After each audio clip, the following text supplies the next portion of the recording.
This video is and isn't about salt or sodium, but more so about its better half, potassium, and the effect that potassium has protecting you from your head exploding, or in less eye-popping language, preventing your brain from bleeding out. We'll be leaning on this extensive analysis, wherein the researchers compiled 33 studies to tease out the effects of potassium on cardiovascular disease, like stroke. So, does potassium actually do anything? If so, how? And does potassium universally affect people, or does it affect some more than others?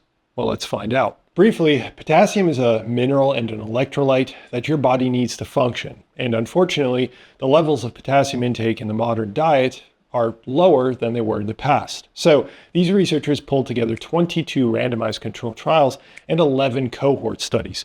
Those are association studies to identify the effect low body potassium and normal potassium have on cardiovascular disease.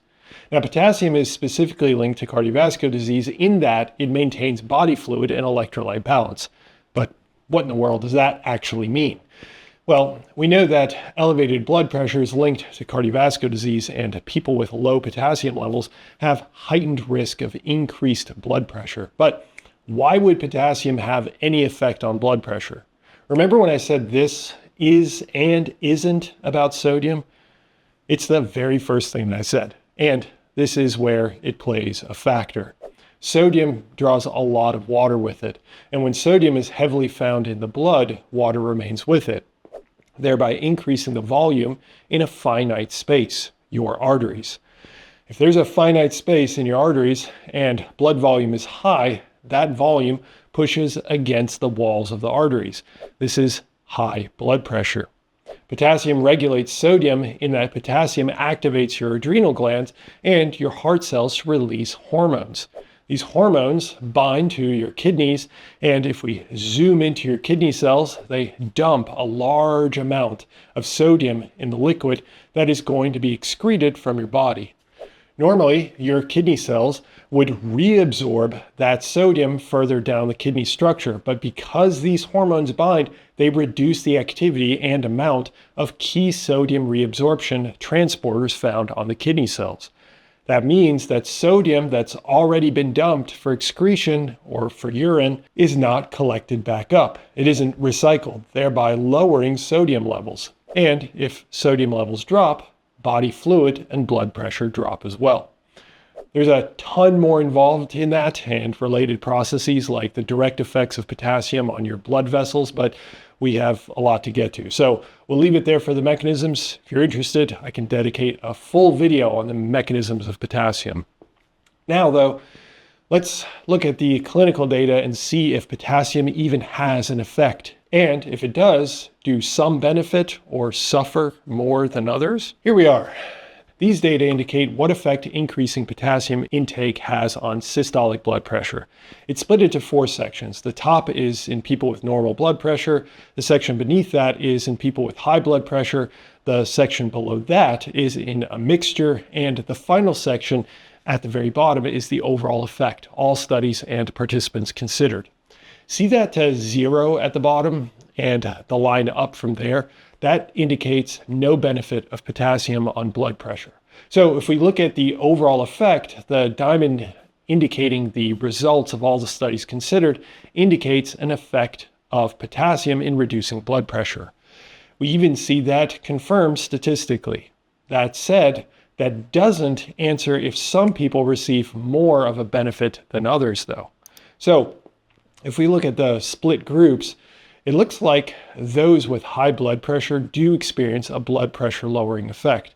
However, interestingly, studies in people without high blood pressure indicate no effect. Why might that be?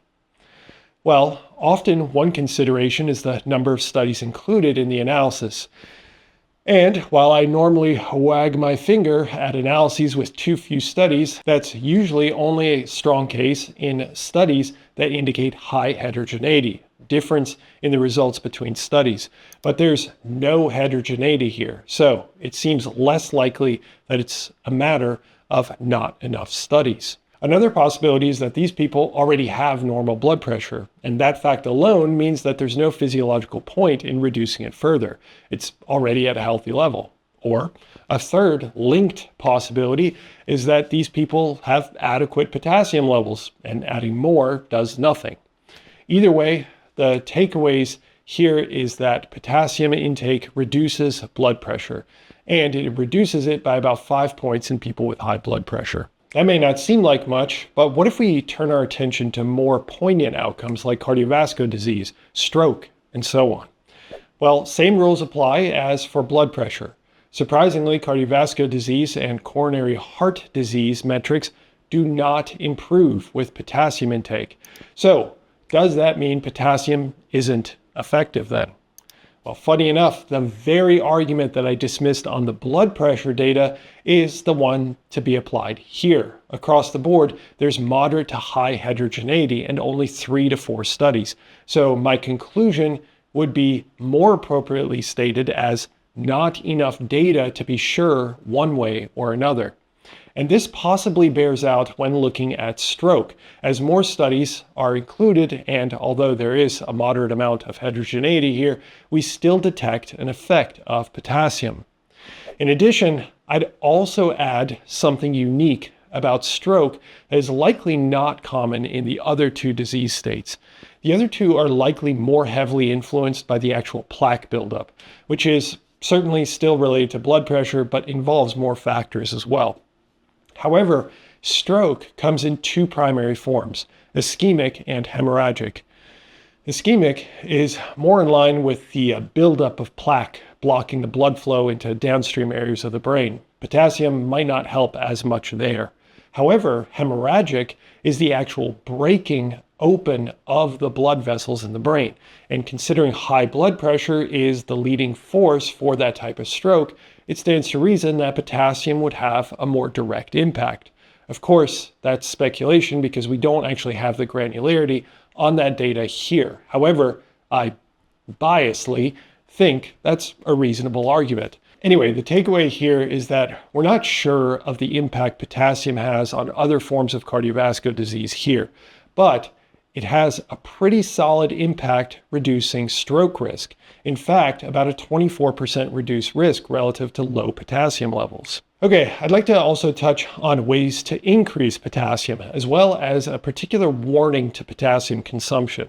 Before we get to those 2, the researchers indicate a potassium ratio to aim for, and how potassium intake is especially beneficial for people consuming a particular diet.